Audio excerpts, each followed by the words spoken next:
Welcome back to the Occult class. Today, we're talking about witchcraft. But not the kind you see in movies, and not the kind you might have heard about in formal religious traditions. I want to introduce you to something older, simpler, and more accessible. Something you can practice right now, in your own kitchen, with things you already own. You don't need to follow a formal religion. You don't need to buy expensive crystals or join a coven. You don't even need to call yourself a witch if that word doesn't feel right. Today, we're talking about folk magic. The everyday, practical, earth-based wisdom of our ancestors. And by the end of this class, you'll make your first charm bag. So first, let's clear up a major confusion. Many people think Wicca and witchcraft are the same thing. They're not. Wicca is a modern religion. It was created in the mid-20th century by a British man named Gerald Gardner. Wicca has specific beliefs, specific rituals, specific gods and goddesses. It's beautiful and valid, but it's a religion. Folk magic, on the other hand, is thousands of years old. It existed long before Wicca. It existed in every culture on Earth. Folk magic isn't a religion. It's a set of practical techniques passed down through families and communities.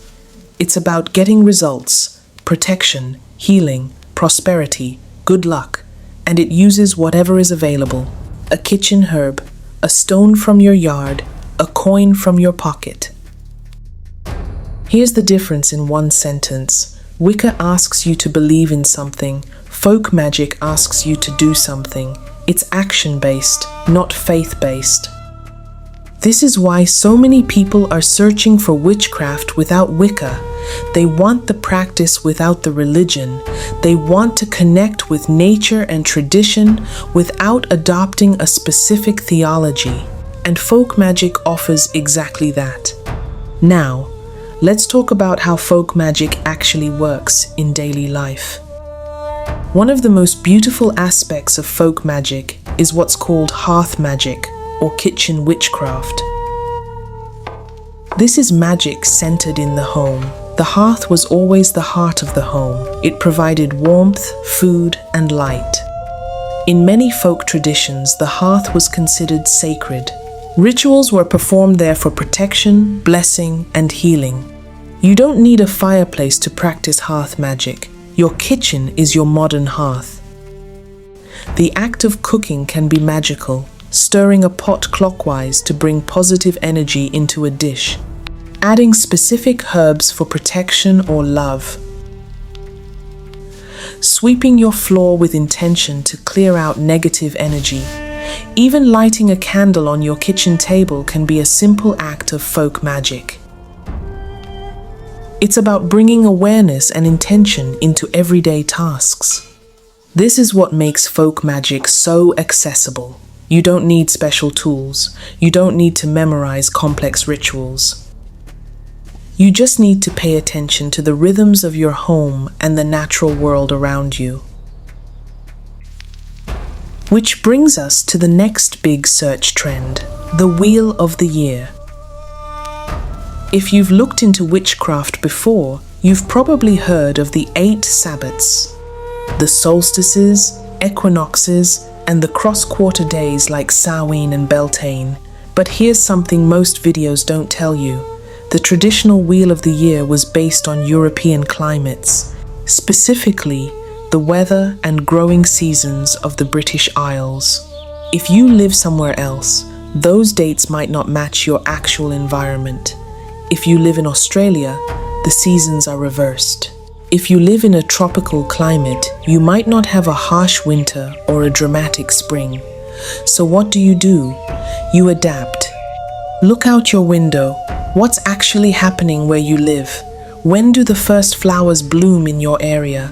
When do the leaves change color? When does the first frost arrive? Your personal wheel of the year should reflect your local environment, not a calendar from another continent. Track the birds, watch the trees, feel the air. This is natural wisdom.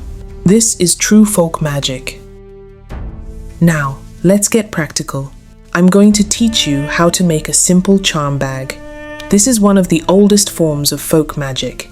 People have carried charm bags for protection, luck, love, and healing for thousands of years. You can make one tonight. First, find a small piece of cloth. It can be an old scrap of fabric, a handkerchief, a coffee filter, even a small paper envelope. Folk magic is about using what you have. Next, choose your ingredients. Remember, you don't need exotic herbs from a specialty store. Look in your kitchen. For a protection charm, gather 3 things. A pinch of salt. Salt has been used for purification and protection across every culture for millennia. A bay leaf. Bay leaves are traditional for protection and wish fulfillment. Write your intention on the bay leaf if you like. And a shiny coin. A penny is perfect. Coins represent prosperity and stability. They also ground the charm with earth energy. Now, here's a 4th ingredient you already have. A hair from your head or a small snip from a fingernail. This personal tag lock ties the charm directly to you. It makes the magic yours. Place all the ingredients into your cloth. As you add each one, state your intention out loud or silently. Say something simple like, salt, protect me. Bay leaf, guard my home. Coin, bring stability. My hair, bind this charm to me. Then gather the corners of the cloth and tie it shut with a piece of string or ribbon. Use red thread if you have it for protection, or white for general purpose. As you tie the knot, say, with this knot I seal my intention, so be it. Your charm bag is complete. Carry it in your pocket, place it under your pillow. Hang it near your front door or keep it in your bag. Every time you touch it, you reactivate the intention. Refresh the herbs every few months. This is folk magic. Simple, practical, effective. Here's your homework. Make 1 charm bag this week. Use the ingredients I gave you, or experiment with whatever you have on hand.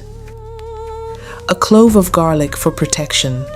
A sprig of rosemary for memory. A piece of cinnamon for success. The magic is in your intention, not in the price of the ingredients. And as you go through your week, practice hearth magic. Stir your coffee clockwise, sweep your floor with purpose, light a candle, and simply sit with it for a few minutes. Notice your local seasons. Track the moon if you like. You're not performing a religion. You're reconnecting with something ancient and human.